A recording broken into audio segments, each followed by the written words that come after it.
भाजपा के कद्दावर नेता देवेंद्र फडणवीस ही राज्य के अगले मुख्यमंत्री होंगे। भाजपा विधायक दल की बैठक में फडणवीस के नाम पर आखिरी मोहर लग गई है। 5 दिसंबर की शाम 5:30 बजे मुंबई के आजाद मैदान में देवेंद्र फडणवीस तीसरी बार महाराष्ट्र के मुख्यमंत्री पद की शपथ लेंगे।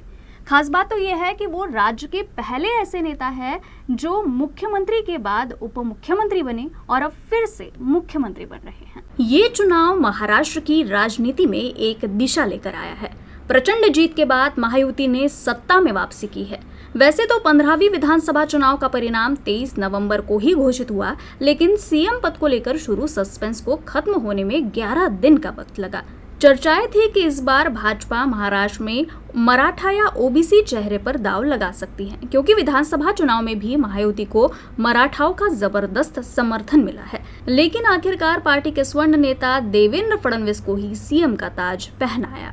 देवेंद्र फडणवीस के सीएम बनने के कई तर्क भी है, इन पर डालते हैं एक नजर। महाराष्ट्र में देवेंद्र फडणवीस अनुभवी नेता माने जाते हैं। वे 6 बार के विधायक हैं। सरकार से लेकर संगठन तक में सक्रिय फडणवीस को सीएम बनाना भाजपा के लिए भी सेफ है। फडणवीस ने खुद को महाराष्ट्र की राजनीति में न सिर्फ स्थापित किया है, बल्कि हर वर्ग और क्षेत्र में पैठ बनाई है। फडणवीस 2014 से 2019 तक महाराष्ट्र के मुख्यमंत्री रहे हैं।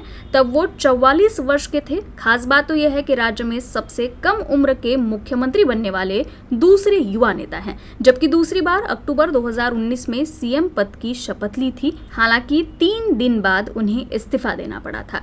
उसके बाद 2022 से वे अब तक महाराष्ट्र के डिप्टी सीएम रहे हैं। फडणवीस नागपुर दक्षिण पश्चिम से 1999 से विधायक हैं। इस बार वे 6ठी बार चुनाव जीते हैं। अपने राजनीतिक सफर की शुरुआत देवेंद्र फडणवीस ने नागपुर से ही की थी। 22 साल की उम्र में वो सबसे युवा पार्षद बने और फिर नागपुर के मेयर भी बने थे। देवेंद्र फडणवीस को 2019 के चुनाव परीक्षा का सामना करना पड़ा। 2019 में विधानसभा चुनाव में जीत के बाद जब राजनीतिक उलटफेर हुआ और उद्धव ठाकरे ने एनडीए का साथ छोड़ दिया, तब फडणवीस मजबूती से डटे रहे और ये साबित कर पाने में सफल रहे कि भाजपा ने चुनाव से पहले सीएम पद पर उद्धव ठाकरे से ऐसा कोई वादा नहीं किया था। 2019 में जब उद्धव ठाकरे के नेतृत्व में महाविकास आघाड़ी की सरकार बनी, तो फडणवीस नेता प्रतिपक्ष की भूमिका निभाए और कोरोना काल में भ्रष्टाचार से जुड़े मामलों में उद्धव सरकार के खिलाफ जमकर बोले। बाद में उद्धव सरकार गिर गई। 2022 में नाटकीय घटनाक्रम के तहत शिवसेना में फूट और एकनाथ शिंदे गुट के महायुति में शामिल होने के बाद जिस तरह से महायुति ने सत्ता में वापसी की, उससे फडणवीस का राजनीतिक कद और भी बढ़ गया। 2022 में उलटफेर के बाद महायुति सरकार बनी तो भाजपा कोटे से सिर्फ 10 मंत्री बनाए गए। इसके बावजूद फडणवीस ने भाजपा विधायकों को एक सूत्र में बांधे रखा, बल्कि सरकार चलाने में भी एकनाथ शिंदे का पूरा साथ दिया। 2023 में भी जब अजित गुट 42 विधायकों के साथ महायुति में शामिल हुए, तो फडणवीस ने ही पावर शेयरिंग का फॉर्मूला निकाला और अजित कोटे के 9 विधायकों को कैबिनेट में जगह दिलाई।